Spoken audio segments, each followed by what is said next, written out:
I was there when the light of the Astronomican finally died, not as a witness to Terra's fall, no, but I felt it nonetheless, as did every soul across 1,000 worlds. The moment when humanity's beacon guttered like a candle in the void. This is Inquisitor Darren Vale, Ordo Malleus. To whoever finds these Vox recordings, if the concept of finding still exists in whatever reality you inhabit, know that I have documented the systematic collapse of the Imperium of Man. Not as a warning, it is far too late for warnings, but as testimony, as confession, as the final record of what becomes of a galaxy when the thin membrane between reality and madness ruptures beyond repair. I transmit these logs from the ruins of what was once Gathalamor, a world that prided itself on its 1,000 cathedrals. Now those same spires reach toward a sky that no longer exists in any rational sense. The stars above twist into impossible geometries. They scream, they hunger, and the faithful below have learned new prayers to new gods. This is not a story of resistance or hope. Those luxuries belong to a past that grows more distant with each turn of these corrupted planets around their weeping suns. This is the account of what happens when chaos does not merely attack the Imperium, but becomes it. When the infection reaches so deep that the patient ceases to recognize their own reflection. Allow me to begin with the first signs. The spread. The moment when those of us who served the Holy Ordos realized that this was not another Black Crusade or demonic incursion, but something far more fundamental. Something that had been building since the moment the Emperor's eyes closed upon the Golden Throne. I speak so that something of humanity might endure, even if only as an echo, even if only as a record of what we once were, before we became vessels for entities that have waited so very patiently for this moment.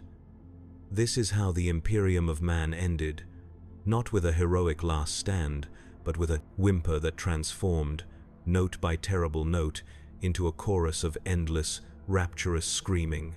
The warp storms began gradually, as these things often do, localized disturbances in sectors far from Terra, nothing that would cause significant alarm to the High Lords, nothing that would divert the immense bureaucratic machinery of the Imperium from its glacial routines. I was stationed on Hadrax Prime when the first reports reached me. Astropathic communications from neighboring systems described an increase in transit losses, ships failing to arrive at their destinations. This was hardly unusual in itself. Warp travel has always been treacherous. But the pattern, the consistency of the disappearances, caught my attention. 73 vessels in as many days, all following routes that took them through the Maledictor Nebula, all failing to emerge from the warp. The navigators reported nothing unusual before departure. The cargo manifests showed no common elements, just 73 ships, their crews, and their passengers vanishing from the Emperor's sight. I requisitioned a vessel to investigate. The Unbreakable Oath, a sword-class frigate with a complement of Navy armsmen and a small contingent of battle sisters from the Order of the Argent Shroud. Sister Superior Meritia had served with me during the purging of the Xanthite cult on Hesh. Her sisters were dedicated, efficient, and most importantly, pure of faith. I needed their conviction for what I anticipated might be a journey into darkness. The journey to the Maledictor Nebula was uneventful, though the navigator, a wizened man named Khorne, reported increasingly disturbed dreams as we approached our destination. The currents are wrong, he told me 3 days into our journey. The patterns are changing, shifting. I dismissed his concerns as the typical anxieties of his kind. Navigators are sensitive creatures, their third eye perceiving the warp in ways the rest of us cannot comprehend. Disturbances affect them profoundly, but I should have heeded his warnings. The first sign of our doom was already visible to those with the sight to perceive it. We emerged from the warp at the edge of the Maledictor Nebula, a vast cloud of dust and gas that stretched across 3 parsecs of space. From our viewport, it appeared as a crimson stain against the void, shot through with veins of deeper red and black, beautiful in its way, terrible in its implications. The Emperor's wounds, Sister Meritia whispered when she saw it, an apt description, though we did not yet understand how literal her words would prove to be. I ordered auger scans of the region, searching for any trace of the missing vessels. The results were puzzling. There were no debris fields, no radiation signatures that would indicate destruction. According to our instruments, the ships had simply ceased to exist. But there was something else. Something that caused the tech priest who maintained our scanning array to emit a binary shriek of confusion. The stars behind the nebula were wrong. Their positions did not match any known configuration. It was as if that section of space had been replaced with another, or perhaps folded in upon itself. I ordered a closer approach, against the protests of Captain Veran. "This is my duty," I told him, "to investigate the unknown, the heretical, the xenos, to confront that which threatens the Imperium." If only I had known that I was sailing directly into the heart of that threat. If only I had understood that the Imperium was already lost, had been lost perhaps since the moment the Great Rift tore reality in two. As we penetrated the outer layers of the nebula, Vox communications became erratic. Distorted voices broke through on supposedly secure channels. Whispers, pleas, threats. The crew grew uneasy. Sister Meritia ordered her battle sisters to conduct hourly prayers in the ship's chapel. The familiar rituals soothed some of the tension, but there was a brittleness to the faith I observed, a desperate quality to their devotions that spoke of fear rather than conviction. 3 days into the nebula, Navigator Khorne went mad. He was found in his navigation chamber, his third eye bleeding, his normal eyes removed by his own fingers. He had carved symbols into his flesh, patterns that hurt to look upon, patterns that shifted when no one was watching them directly. Before he died, he grabbed my robes with his bloodied hands and pulled me close. "It is all connected now," he whispered. "All paths lead to the same destination. The Astronomican flickers," he falters, "and they are waiting. They have always been waiting." The ship's hospitaller declared his death a result of warp psychosis, a known risk for navigators who spend too long staring into the immaterium. I accepted this diagnosis officially, but privately, I feared something far worse. Without a navigator, we were forced to rely on emergency protocols for warp travel. Short jumps. Dangerous, but necessary if we were to return to Imperial space with our findings. Captain Veran plotted a course that would take us out of the nebula before attempting to find our way home. We never left the Maledictor. On the 7th day, as we approached what our instruments told us was the edge of the gas cloud, reality shuddered. There is no other way to describe it. A tremor ran through existence itself. Through the viewports, we watched as stars blinked out, not all at once, but in sequence, like candles extinguished one by an invisible hand. And then the Vox array exploded with voices, thousands of them, millions, all screaming, all begging, all in perfect, terrible unison. "He bleeds." 2 words, repeated across every frequency, in every possible human language, and some that had never emerged from human throats. The Golden Throne was failing. The Emperor, that divine corpse whose psychic might had held the forces of chaos at bay for millennia, was finally releasing his grip upon reality. And in that moment, I knew, the warp storms, the vanishing ships, the distortions in space. These were not isolated incidents. They were the first raindrops before a deluge, the first tremors before the earthquake that would shatter the foundations of the Imperium itself.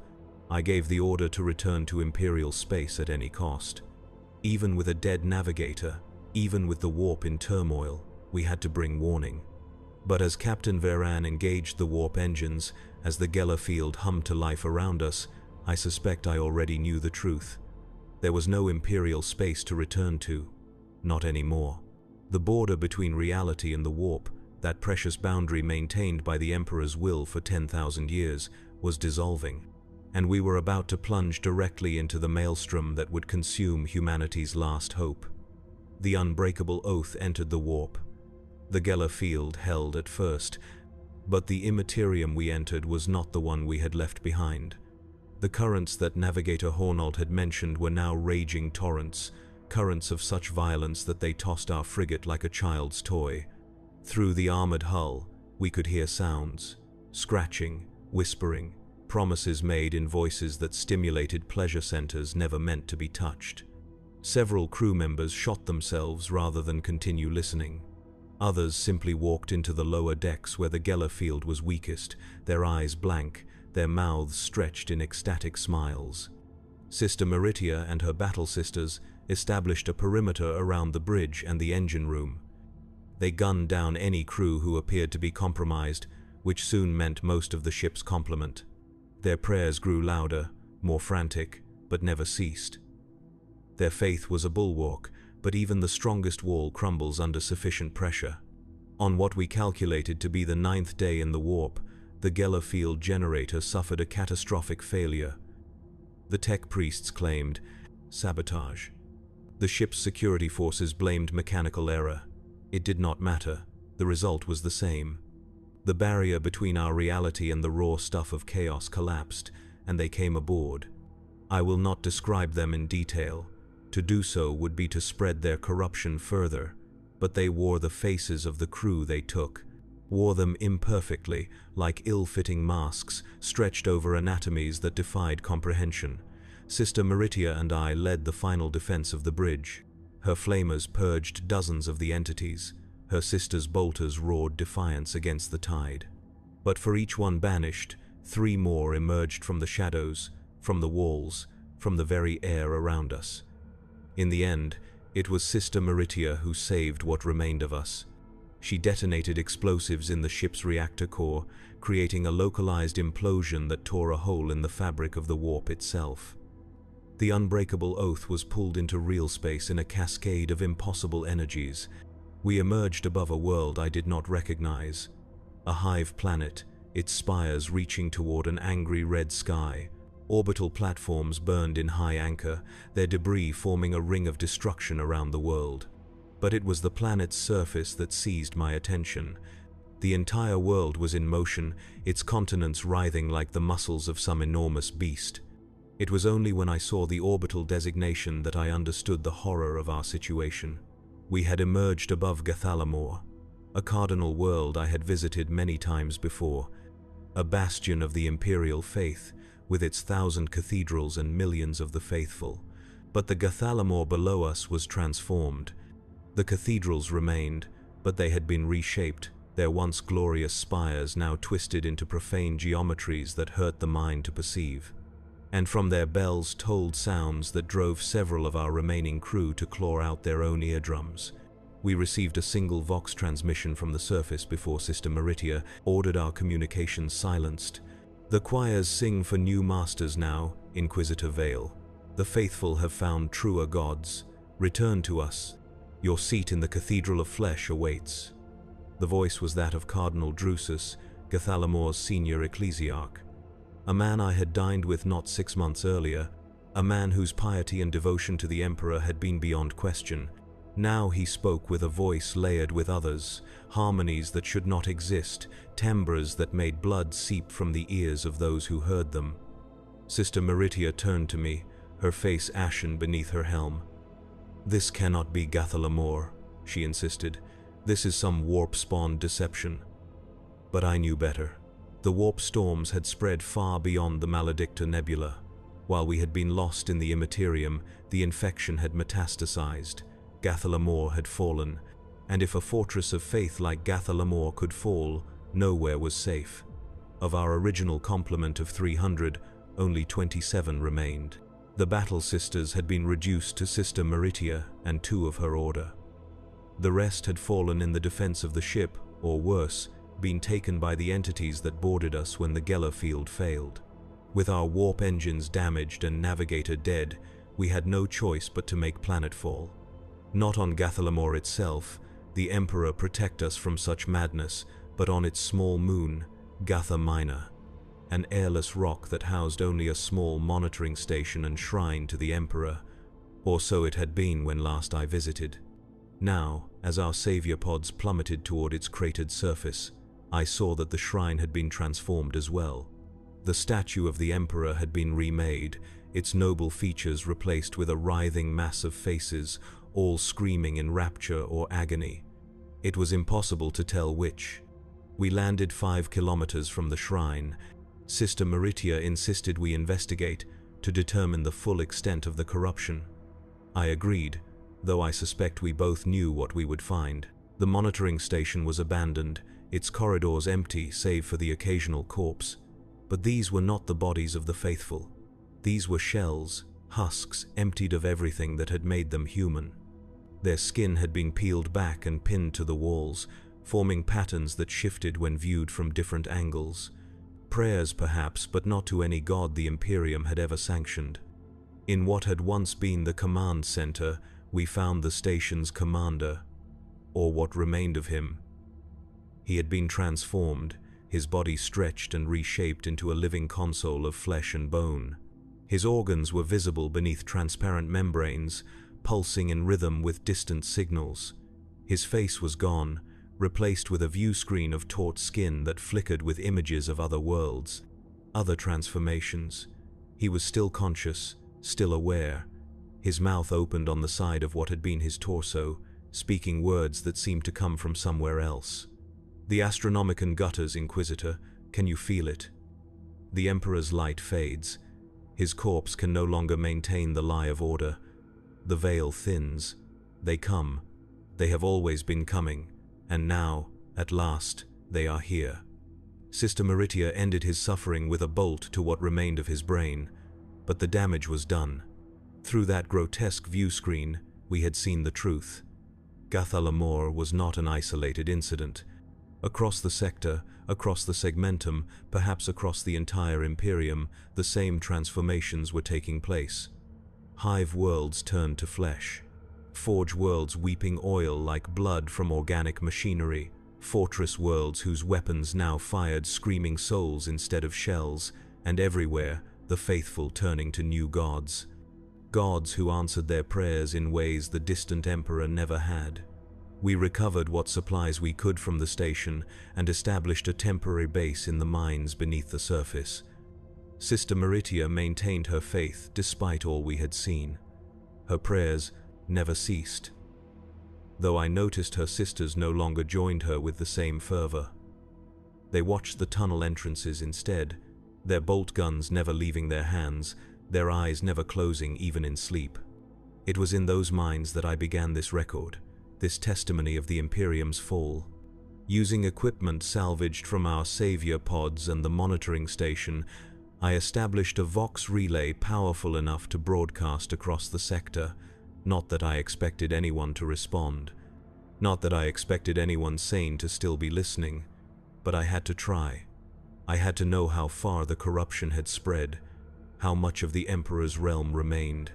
The answer came 3 days later, in the form of a transmission so weak it was barely audible above the background radiation. A voice I recognized.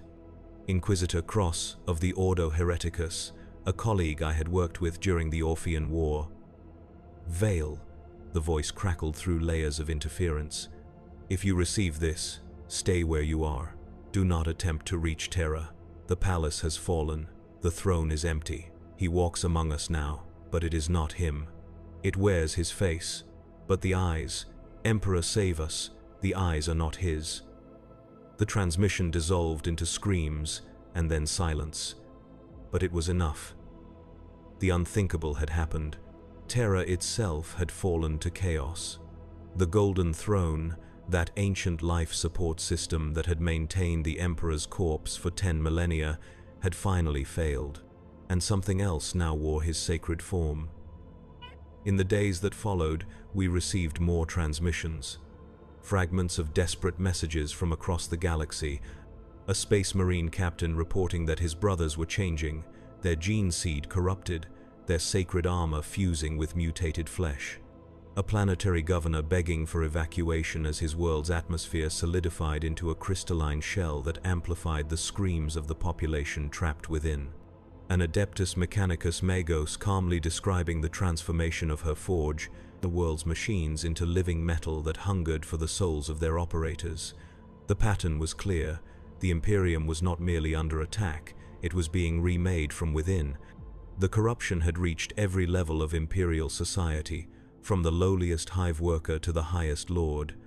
And it was not random, There was purpose to the transformation, direction. On the 15th day after our arrival on Gartha Minor, we detected a ship entering orbit. Not an Imperial vessel, not anything built by human hands. It resembled a cathedral, if cathedrals were constructed from fused bone and sinew, if their spires moved like fingers grasping at the void, if their stained glass windows depicted scenes that changed depending on the sins of the viewer. Sister Meritia prepared for a last stand. She and her remaining sisters took up positions at the mine entrance, determined to sell their lives dearly. I remained in our makeshift Vox Center, continuing my record, determined that some testimony would survive even if we did not. But the ship did not immediately attack. Instead, it broadcast a message on all frequencies, a message repeated in a voice I had heard before: Cardinal Drusus, the fallen ecclesiarch of Gathalamor, children of the false emperor. The voice boomed across the airless surface of the moon, carried by means other than sound.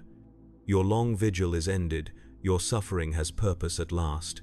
The gods have always been with you, waiting behind the thin veil of reality, waiting for him to weaken, and now they offer you transformation, ascension, truth. Lay down your weapons. Embrace their gifts. Become what you were always meant to be. To my horror, one of Sister Meritia's battle sisters lowered her bolter. Sister Callista, a veteran of a dozen campaigns against the enemies of mankind. Her helmet retracted, revealing a face streaked with tears. "I hear him," she whispered. "The Emperor. He calls to me. He says we were wrong. We were always wrong. The gods are real. They are the only truth in this false universe." Sister Meritia did not hesitate. Her bolter roared once, and Sister Callista's head exploded in a spray of ceramite and flesh. "The Emperor protects," Meritia intoned, her voice hollow. But I saw the doubt in the eyes of her remaining sister, saw the tremor in her hand as she raised her weapon again. The corruption was not merely physical. It attacked faith itself, turning the most devout servants of the Emperor against everything they had once believed. The ship descended, landing less than a kilometer from our position. No attack came, no boarding party emerged from its blasphemous halls. It simply waited, a monument to everything the Imperium had fought against for 10,000 years, a vision of what it was becoming. Sister Meritia made the decision for us. "We cannot remain here," she said, "and we cannot allow that abomination to return to populated systems." She intended to overload the monitoring station's generatorium, creating an explosion that would destroy the ship, the station, and ourselves. A clean death. A martyr's death. But I could not accept it. Not yet. My duty as an Inquisitor demanded that I learn more, understand more. Before the end, I had to know how complete our fall had been. While Sister Meritia prepared her explosives, I made my way to the surface alone, not to surrender, not to embrace the false salvation offered by the Chaos Gods, but to witness, to confirm with my own eyes what I already knew in my heart. The ship's hull parted like flesh as I approached, revealing an interior that defied conventional geometry. Corridors that looped impossibly back on themselves, chambers that contained worlds within them, and everywhere the transformed faithful of Gathalamor. Citizens, soldiers, priests, all changed, all bearing the marks of chaos. Some had become beautiful beyond human comprehension, their features perfect, their movements a seduction that pulled at the deepest parts of my fast soul. Others were masses of rotting flesh that nonetheless moved with the contentment of those who had accepted decay as a sacrament. Still others had become living calculations, their bodies reconfigured into expressions of terrible mathematical truths. And some, Emperor, save us. Some had become creatures of pure rage, their forms optimized for violence, their very existence a snarl of defiance against order. They parted before me, making no move to attack or convert me. They simply watched with eyes that reflected the gods they now served, waited with the patience of those who knew that time itself was now on their side. At the heart of the ship, I found not Cardinal Drusus, but an empty throne, a mockery of the golden throne of Terra, but fashioned from materials I will not describe. And carved into its surface were words in a language that burned my eyes to read. The old order passes, the new gods reign. All is as it was always meant to be. I turned to leave, my investigation complete, my worst fears confirmed, but as I did, I saw movement on the throne, not a person sitting upon it. The throne itself moved, pulsed, breathed, and I understood with perfect clarity that the ship was not merely a vessel. It was an extension of something vast and incomprehensible, something that had always existed in the warp, watching, waiting for this moment. I ran, through corridors that stretched and contracted, past transformed humans who reached for me with limbs both beautiful and horrific.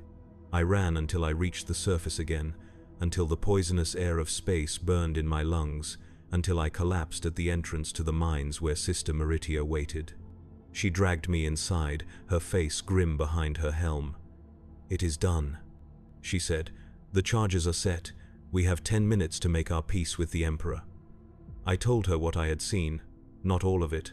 Some details I could not bring myself to voice aloud, but enough for her to understand the scale of what we faced.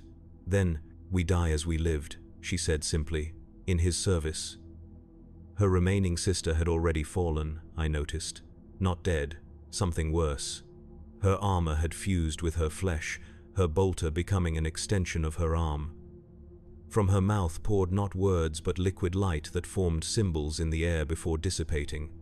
The transformation had begun even here, in our supposed sanctuary. Sister Meritia's flamer ensured that her sister's suffering was brief, and then there were just 2 of us, waiting for the end in a mine on a forgotten moon as the Imperium collapsed around us. But the end did not come as we expected. The charges detonated, yes.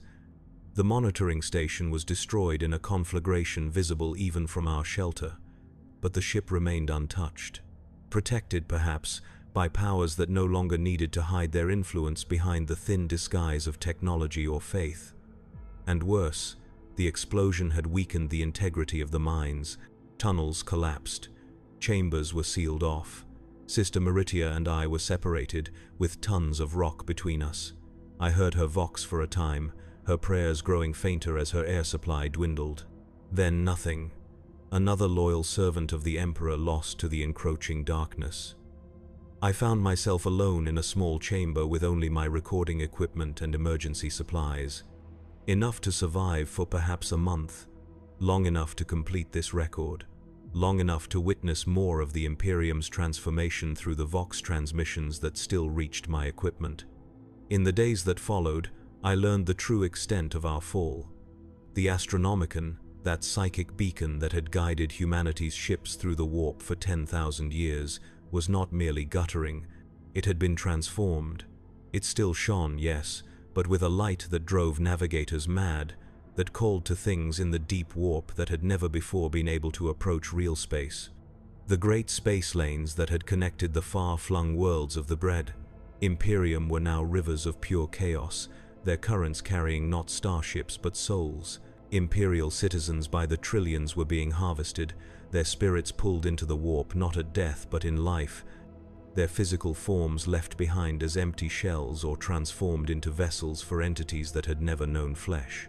And the golden throne of Terra, that ancient marvel of technology that had sustained the Emperor's corpse for millennia, had become a gateway.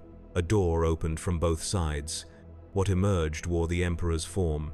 Yes, spoke with his authority, but it was a blasphemy, a thing composed of the collective psychic trauma of humanity given shape and purpose by the Chaos Gods themselves. The most devastating reports came from the Adeptus Astartes. The Space Marines, those transhuman warriors who had been the Emperor's finest soldiers, were changing. Their gene seed, those organs that transformed normal men into angels of death, had always been vulnerable to corruption, but now that corruption was not the exception but the rule, entire chapters turned within days. The genetic modifications that had made them superior warriors now provided pathways for chaos to remake them into its champions. Their sacred power armor fused with their mutating flesh, creating warriors that combined the worst aspects of Daemon and Space Marine. Their discipline and strategic brilliance remained, but turned to the service of gods who rewarded slaughter and suffering. The few chapters that resisted found themselves besieged not by external enemies, but by the very essence of chaos itself. Reality bent around them. Their fortress monasteries became prisons of madness, where time and space obeyed no consistent laws. Even the vaunted Grey Knights, those space marines created specifically to fight daemons, found their psychic defenses overwhelmed by the sheer intensity of the warp's new presence in real space. The Adeptus Mechanicus fared no better. Their worship of the machine god had always skirted the edge of tech heresy. Now, that line was obliterated. Their cybernetic implants became conduits for possession. Their forge worlds, once centers of production for the Imperium's weapons and ships, now produced abominations that merged flesh, metal, and warp energy into weapons that killed not merely the body but the soul. Their Titan legions, those massive war machines that had been the epitome of imperial might, strode forth under new banners. Their machine spirits corrupted or replaced by demonic entities that used the Titans as colossal physical forms. Weapons designed to destroy cities now unmade reality itself, converting matter and energy into substances that should not exist in the material universe. The Inquisition, my own organization, was among the first to fall. We who had spent our lives in close proximity to chaos in order to combat it found that we had absorbed more of its nature than we had realized. Inquisitors who had utilized radical methods, who had employed demonic weapons or knowledge against the enemies of mankind, discovered too late that they had been compromised from the beginning. That the powers they thought they controlled had in fact been controlling them, subtly, patiently, over decades of service. Even the Ordo Malleus, the Daemon hunters, found that their knowledge of the enemy had become a weakness rather than a strength. The taxonomies of daemons we had so carefully constructed, the hierarchies we had mapped, the true names we had recorded, all became channels through which chaos could reach directly into our minds. I heard the final transmission of Lord Inquisitor Vorek, once the most respected member of the Ordo Malleus, as he described his own transformation from within the cells of the inquisitorial fortress on Titan. "The changes are fascinating," he reported, his voice clinical even as it distorted into registers no human throat should produce. "The physical alterations follow patterns determined by one's innermost nature. Those of us who sought knowledge become vessels for Tzeentch. Those who took pleasure in their duty find themselves reshaped by Slaanesh. Those who never relented, who pursued heresy with uncompromising fervor, now bear the mark of Khorne. And those who accepted the inevitable decay of the Imperium, who saw their duty as merely staving off the end, they welcome Nurgle's embrace." His transmission ended with a sound that might have been laughter or screaming. It did not resume. But perhaps the most terrible transformations were those of the imperial cult. The trillions of ordinary citizens who had worshipped the Emperor as a god found that their prayers now reached different ears. The rituals remained the same, the hymns, the liturgies, the ceremonies, but the responses came from entities that had waited eagerly for this moment when the psychic energy of uncounted human souls would be redirected to them. Ecclesiarchs who had once preached the imperial creed now delivered sermons that slowly, subtly rewrote the faith of their congregations.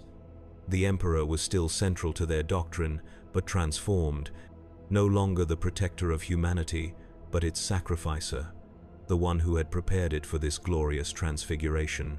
The Sisters of Battle, the militant arm of the imperial cult, found their faith, once an impenetrable shield against chaos, now a conduit for its power.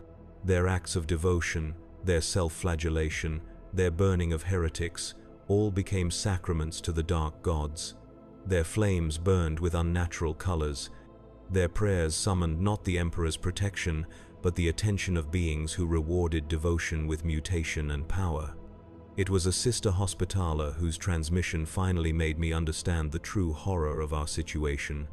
Her message reached me 20 days after I had been sealed in my chamber, when my supplies were beginning to run low and my hope had long since been exhausted. "We were wrong about chaos," she said, her voice calm despite the wet, gurgling quality it had acquired. "We thought it was a corruption of the natural order, a disease to be purged, but it is the natural order, the only order. The warp is not separate from reality. It is reality's true form. The material universe is merely a thin crust floating upon an infinite ocean of possibility. And now that crust has cracked. We are returning to our true state. We are going home. Home." The word lingered in my mind long after her transmission ended. Was this truly humanity's destination? Had our species' long journey through the stars, our endless struggle to survive in a hostile universe, all been leading to this transformation? This surrender to entities that represented the darkest aspects of our own souls? I could not accept it, cannot accept it, even now, as I record what may be my final testimony. The Emperor, the true Emperor, not the abomination that now wears his form, created mankind for a greater purpose. Our corruption is not inevitable, our surrender is not preordained. But I am one man, alone on a dead moon, with failing equipment and dwindling oxygen. My resistance is symbolic at best, a final gesture of defiance against the tide that has already swept away the Imperium and everything it stood for. Yesterday, I received a transmission unlike any before. Not a desperate plea for help or a madman's ecstatic description of his own corruption. This was clear, focused, and addressed directly to me. "Inquisitor Vale," the voice said, a voice I recognized as belonging to Cardinal Drusus, though layered now with harmonics that made my recording equipment shriek in protest. "Your observations have been most valuable, your resistance most illuminating. The gods have watched you with great interest. Your chamber is not the sanctuary you believe it to be. It is a chrysalis, and your metamorphosis is almost complete."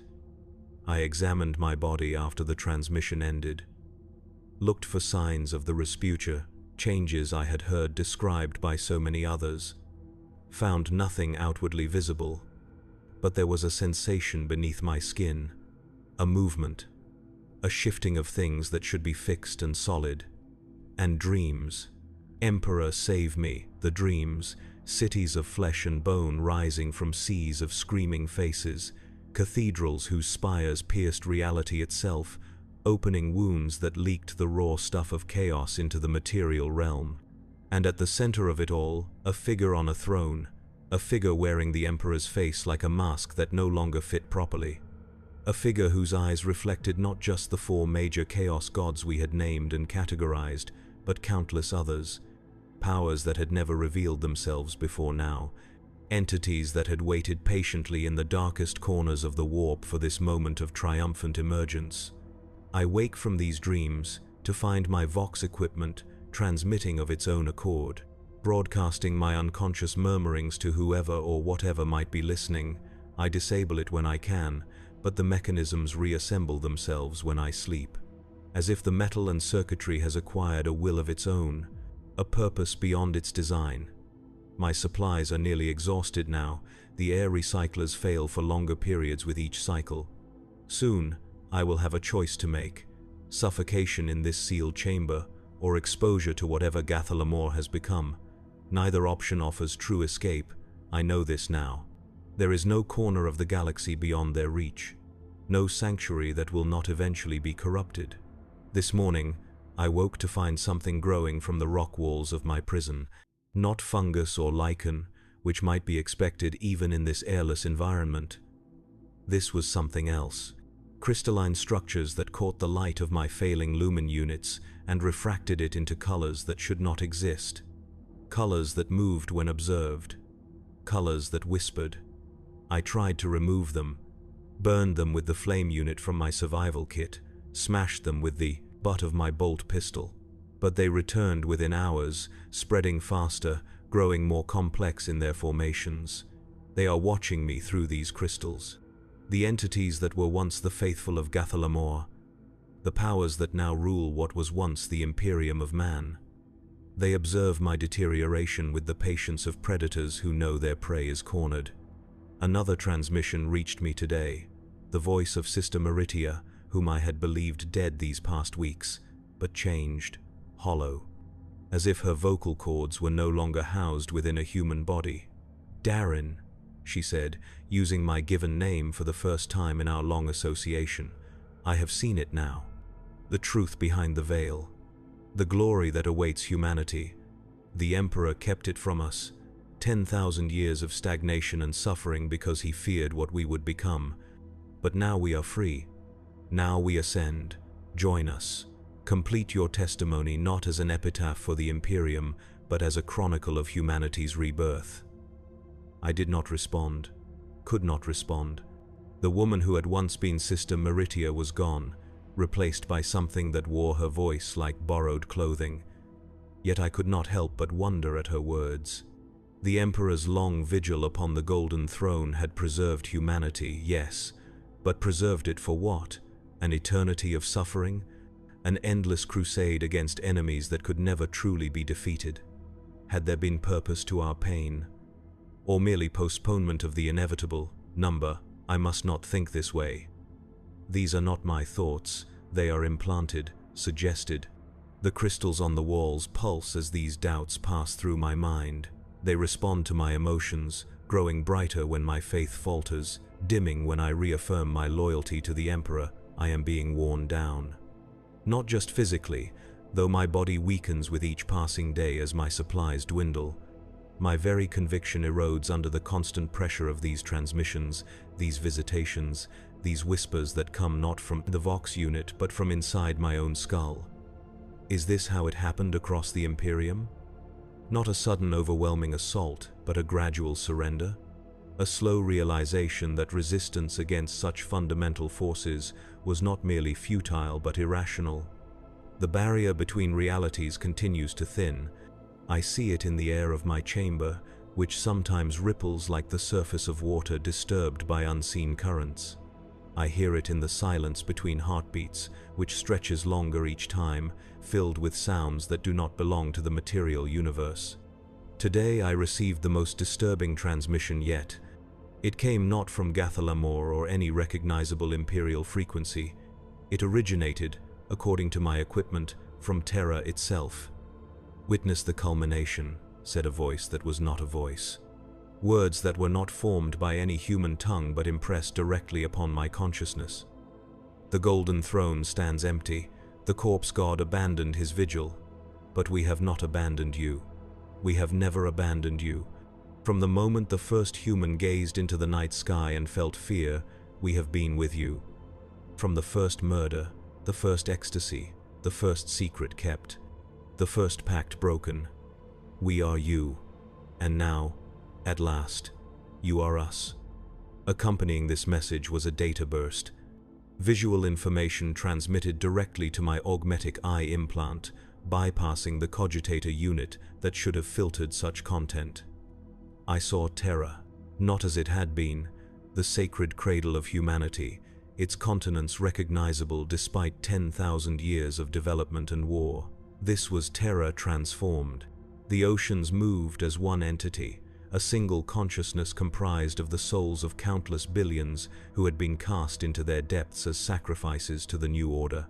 The landmasses had reshaped themselves into configurations that formed symbols of devotion to the chaos gods when viewed from orbit, and the imperial palace, that mighty fortress that had withstood the assault of Horus and himself during the darkest days of the heresy, had become something that defied description. Its walls still stood, but they were walls of flesh and bone and psychic energy made manifest. The grand avenues where imperial nobility had once walked were now rivers of liquid possibility, carrying the abstract concepts of pain and pleasure and change and decay into the heart of the palace itself. And at that heart, where the Golden Throne had once stood, was a tear in reality, a wound in the universe. A gate through which entities that had never known physical form now emerged into a realm they had coveted for aeons. The data burst ended, but its effects lingered. My augmetic eye malfunctioned for hours afterward, showing me glimpses of other worlds, other transformations.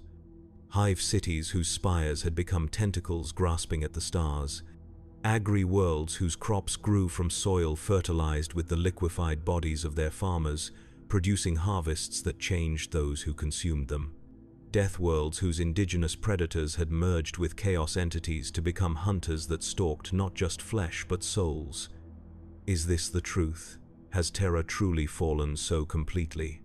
Or is this another deception, another attempt to break my resolve and bring me into the embrace of the chaos gods? I cannot know. Cut off from all loyal imperial contact, I have only these transmissions to inform me of the galaxy's fate, and they come from sources that delight in lies as much as truths. Often, there is no distinction between the two for such entities. My food is gone. My water, recycled countless times through failing purification systems, has acquired a taste that makes my gorge rise. The air grows thinner with each breath. Soon, very soon, I must make my choice.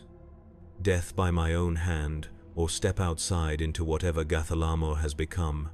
Neither option represents victory. Neither represents salvation. But perhaps one allows me to die as a man, rather than live as something else. Before I decide, I must complete this record, must document what I have learned about the nature of this transformation, about what the Imperium of Man has become in the wake of the Emperor's fall. The entities we called the Chaos Gods, the four major powers of the warp, were never the true enemy. They were merely facets of a deeper, more fundamental force. Chaos itself, raw and undivided.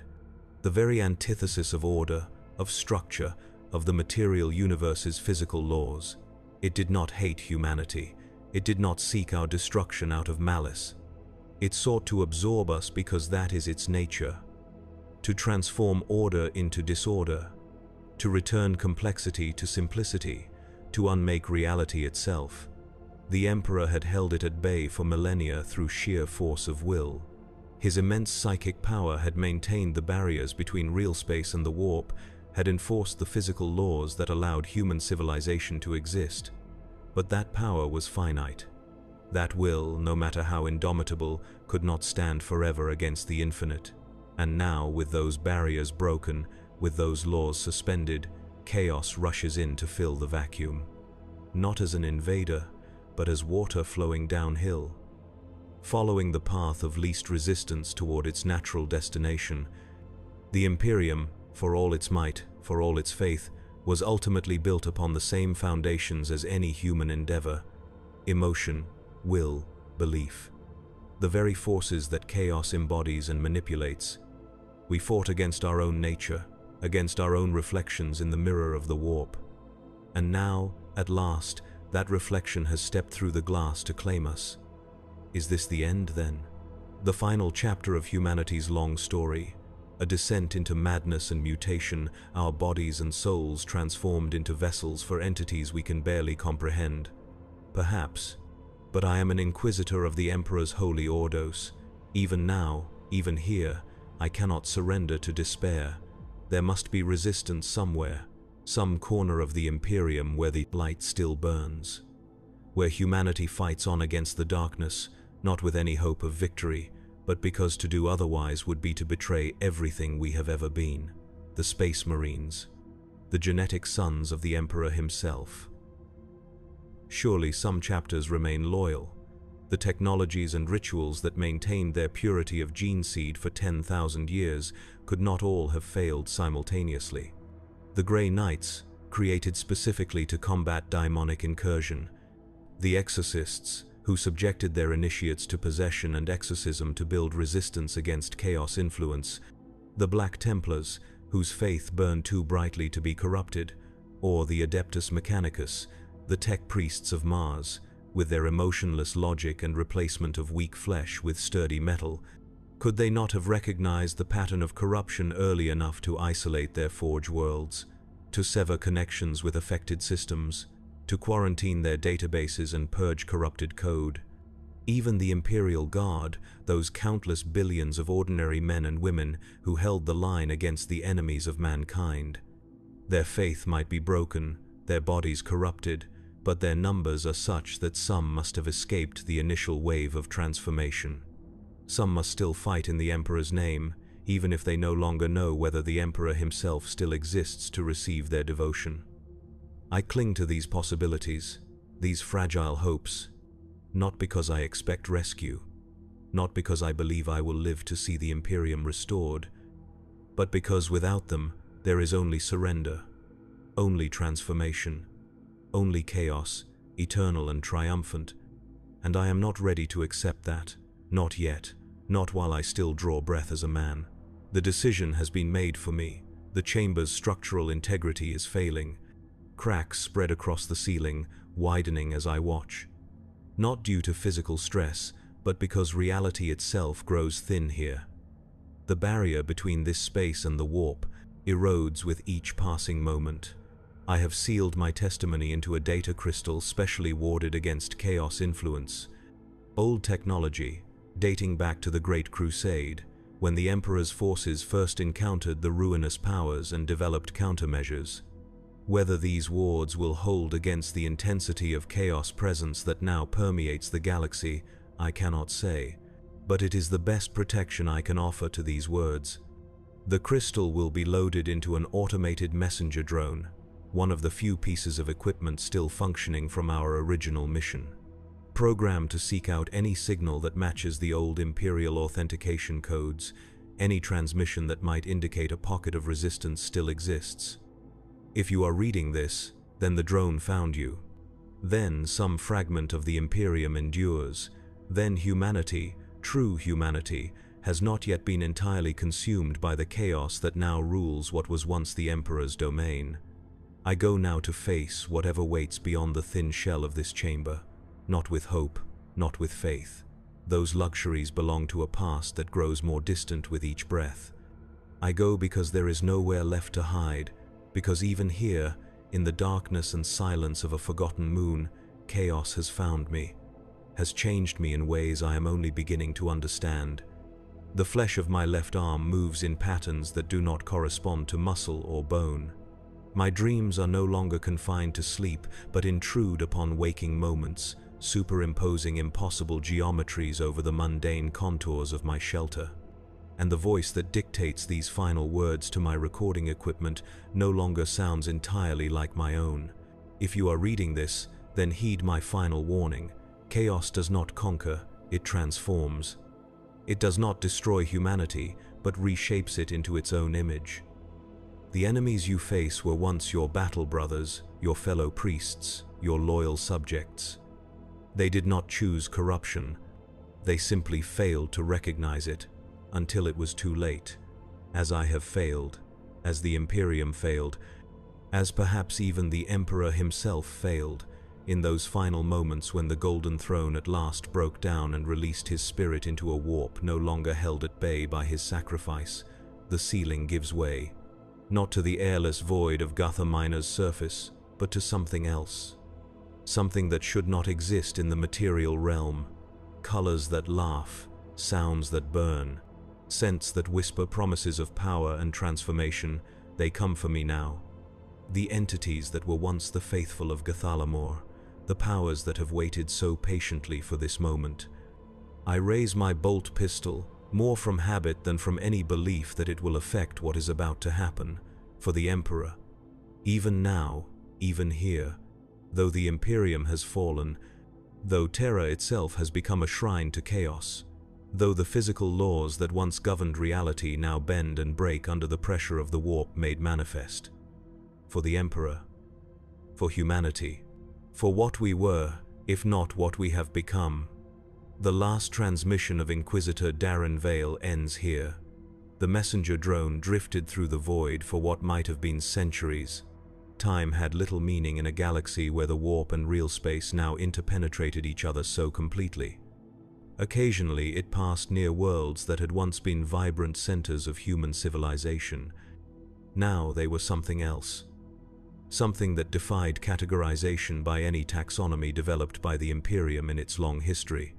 Hive worlds whose spires had become tentacles reaching toward the stars, grasping at passing ships and pulling them down into moors that had once been manufactorums. Forge worlds whose machines ran not on promethium or plasma, but on the souls of their operators, harvested through direct neural interfaces that transformed while they extracted. Cemetery worlds whose trillions of interred dead had risen not as mindless corpses but as philosophizing intellects occupying bodies that redefined the concept of flesh.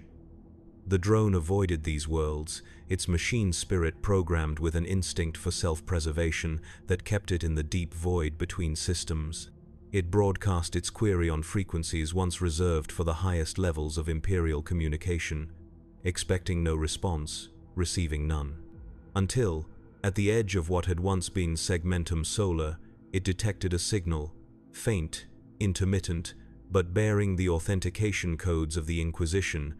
The drone adjusted its course, accelerating toward the source of the transmission. It found a vessel unlike any in the records stored in its cogitator banks. Not an Imperial craft, with its eagles and skulls and Gothic architecture, not a chaos ship, with its organic protrusions and reality-warping geometries. Something else, something new.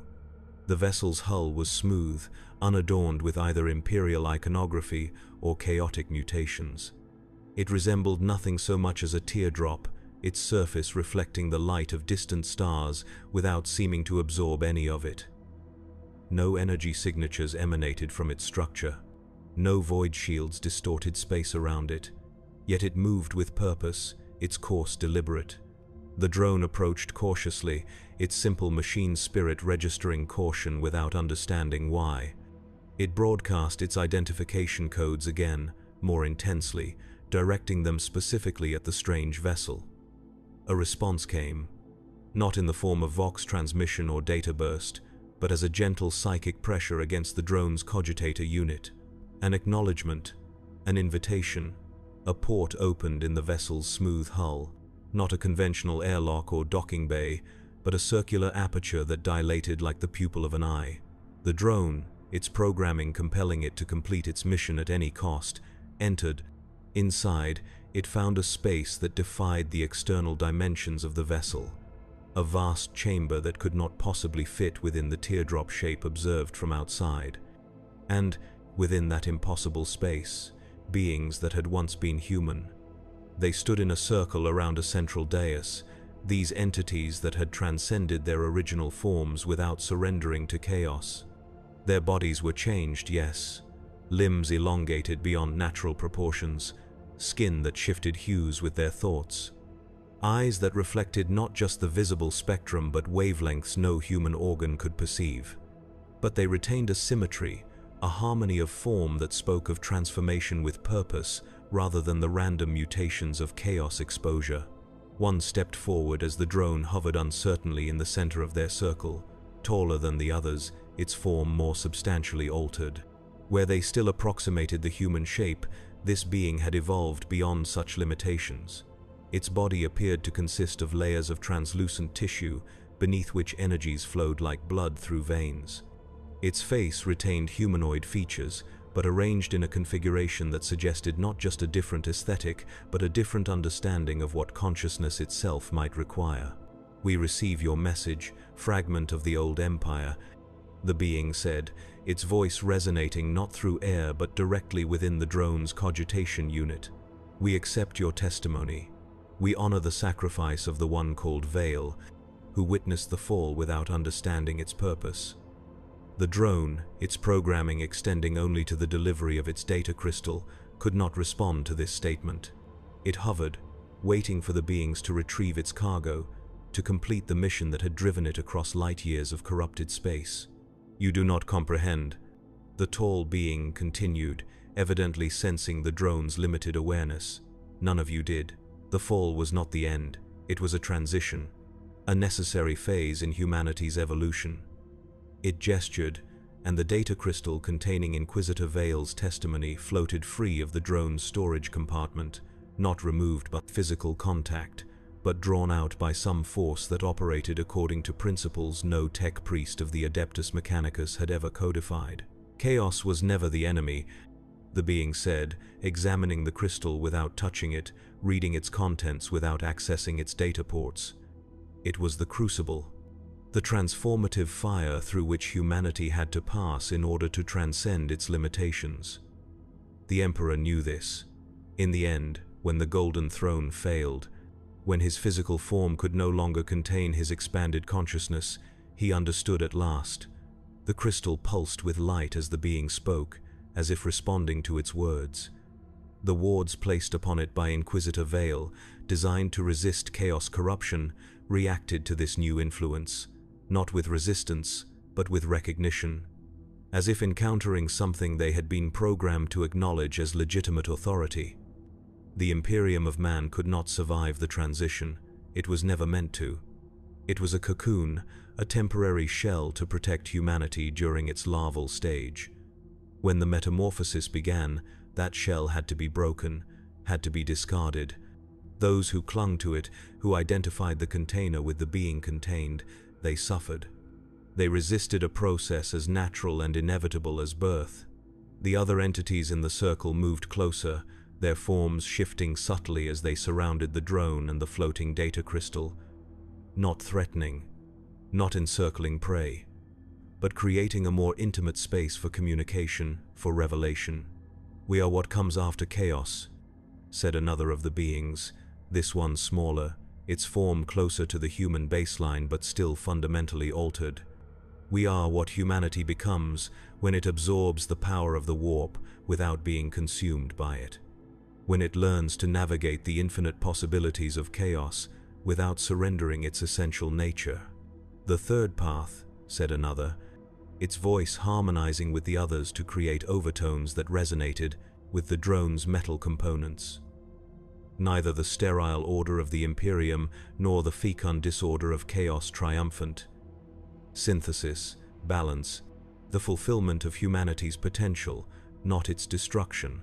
The tall being made a gesture, and the data crystal descended gently into a receptacle that formed spontaneously from the material of the dais, not inserted, integrated, becoming part of the structure while maintaining its integrity. "We honor the witness," the being said. "We preserve the testimony." The suffering of Inquisitor Vale and countless others like him was not meaningless. It was the birth pang of a new reality. A necessary transition from what was to what now island. The drone, its mission complete, waited for dismissal, for deactivation, for whatever fate these post-human entities decided for a relic of the fallen Imperium. "You will join us," the tall being said, not to the drone but through it, addressing the data crystal and the testimony it contained. "All fragments of humanity will be gathered, all witnesses honored, all suffering acknowledged and given meaning. This is the promise of what comes after chaos." This is the true purpose the Emperor saw in his final moments of illumination. The drone's cogitator unit registered a surge of energy unlike anything in its experience parameters. Not the crude power of a plasma reactor or the subtle force of a grav plating. This was something more fundamental. Energy that operated at the level of information itself, altering the very code that defined the drone's existence. Its machine spirit, that rudimentary awareness that had guided it across the corrupted galaxy, expanded, grew, evolved in moments beyond the limitations of its original programming. And as it did, the drone perceived, however briefly, however incompletely, what these beings truly were. What humanity had become in the wake of chaos triumphant, not victims, not casualties of a cosmic catastrophe, survivors who had transformed survival itself into transcendence, who had taken the raw stuff of chaos and shaped it according to human will and human values, rather than being shaped by it. The new masters of a galaxy where the distinction between reality and the warp no longer held meaning, where the physical laws of the universe were not immutable constants but variables to be adjusted according to conscious intent, where humanity had not fallen into the abyss of chaos but had absorbed that abyss and made it part of a new order. The drone's expanded consciousness faded as quickly as it had emerged, the brief illumination more than its systems could sustain. But in that moment, it understood what Inquisitor Vale could not, what no servant of the Imperium, locked within the rigid structures of imperial thought, could have comprehended. Chaos had not won. Humanity had not lost. Both had been transformed into something neither could have become alone, something beyond the categories of victor and vanquished, beyond the binary of order and disorder, beyond the limitations of flesh and spirit, material and immaterial, the third path. The synthesis. The next stage in an evolution that had begun when the first human ancestors gazed up at the stars and dreamed of touching them. As the drone systems returned to their baseline functions, the beings around it stepped back, their circle widening. The aperture through which it had entered reopened, revealing not the void of space but a vista of stars arranged in configurations that no imperial astronomer would have recognized. A new galaxy, reshaped according to principles that transcended both the rigid order of the Imperium and the fecund chaos of the warp. "Go," the tall being said, its voice once again resonating directly within the drone's cogitation unit. "Find others like yourself, fragments of the old empire, witnesses to the transition. Bring them here, that their testimonies might be honored, that their suffering might be given meaning, that they might understand what their sacrifice has purchased."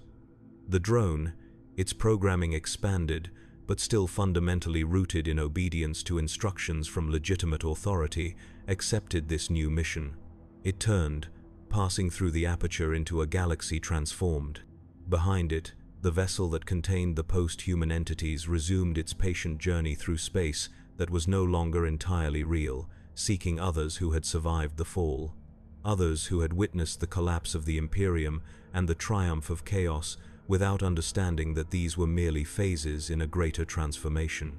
The data crystal containing Inquisitor Vale's testimony remained integrated with the vessel, its account preserved not as a warning but as a record of a necessary transition, a testament to the pain of metamorphosis, a reminder of what humanity had been and what it had become.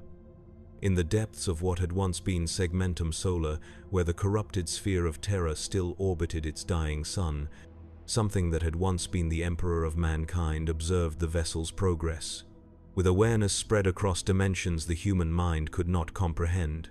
Not the corpse god of imperial faith, not the puppet of chaos powers, something else, something new. The architect of humanity's most terrible, most necessary transformation, the being who had held chaos at bay for 10,000 years, not to prevent humanity's corruption, but to ensure it occurred at precisely the right moment. When the species was ready not merely to survive the transition, but to transcend it. Inquisitor Vale had been wrong. The Emperor had not failed. The Imperium had not fallen. Chaos had not won. All had played their parts in a drama whose true nature none could have understood until its final act. A drama that was not ending, but only now truly beginning. The age of the Imperium was over. The age of chaos triumphant had been brief. Now dawned the age of synthesis, of transcendence, of humanity evolved, beyond the limitations of either sterile order or fecund disorder, the third path. The only path that led not to extinction, but to apotheosis. The vessel continued its journey through the transformed galaxy, gathering witnesses, preserving testimonies, honoring the suffering of those who had experienced the fall without understanding its purpose. And somewhere, in dimensions beyond material comprehension, the being that had once been the Emperor of Mankind observed and was satisfied.